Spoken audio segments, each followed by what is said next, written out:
It could be easier to be a physician's assistant in Michigan if new legislation makes its way to the governor's desk. This morning, 2 UP state reps were joined by medical professionals at a news conference to spread the word about their new bill in Lansing. Supporters of the bill say it would help alleviate strains on the healthcare system and bring more workers into the UP. For a look at why, we have my UP's Skylar Perkins.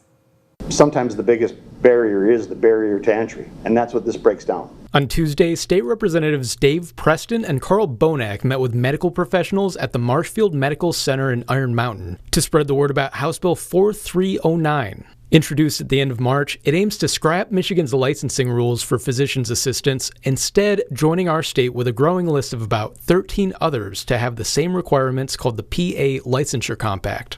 According to Preston, it'll do two things: make life easier for workers on state lines and make Michigan a more appealing place to work. It's essential, breaking down barriers to entry, providing easier flow across the borders is essential to building that capacity.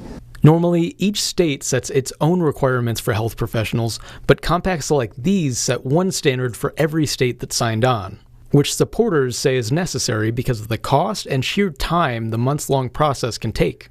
Supporters say it's just too expensive and time-consuming for PAs who want to move or work in multiple states.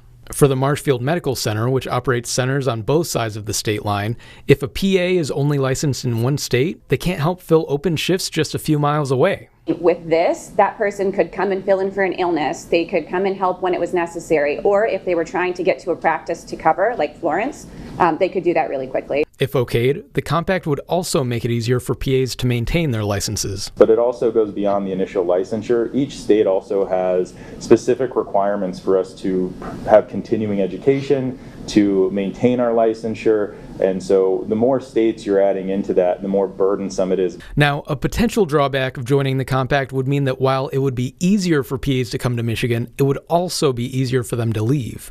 But Shalast said she doesn't see that being a problem. So if anything, the fear of people leaving the state, I don't believe that. I think that people will come and they'll enjoy Michigan and they'll be able to fill vital needs.